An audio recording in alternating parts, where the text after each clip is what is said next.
I always stayed at the Marriott Hotel. I remember hearing a big bang. I got up out of bed. I looked outside and I saw papers fluttering down to the ground. I said to myself, must have been a big wind that must have blown up and blew a pane of glass out. And I turned around and got in bed. The next thing I heard was a huge explosion. The building shook as if you were in an earthquake.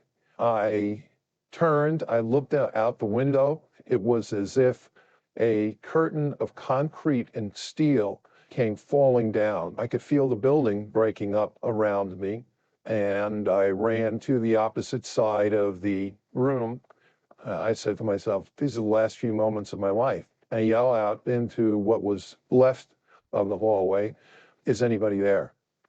And I hear a voice, says, come this way. In some rubble is a fireman, and he said, I'm fine, go down the fire stairs. I got to the fourth floor landing. I yelled out. Some people who were on the third floor yelled back. We're here on the third floor landing, but we can't go anyplace. The fire stairs have collapsed down to the ground. So we're trapped. Within a few minutes, the fireman, who I had met on the 19th floor, comes down and she said, look, nobody's coming for us. We have to get out on our own. There was a huge hole in the wall at the third floor, and you were looking outside. An I-beam that had fallen from the south tower was leaning up against the landing on the third floor.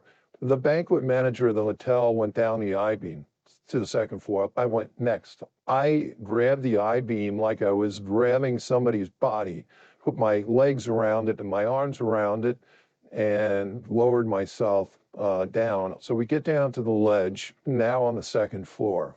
We weren't there 10 seconds.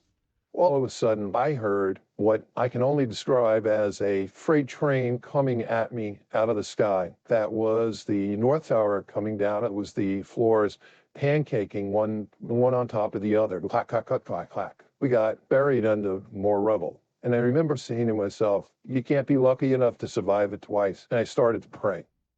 When the thing settled down and the rubble stopped piling up on top of us, I was still alive.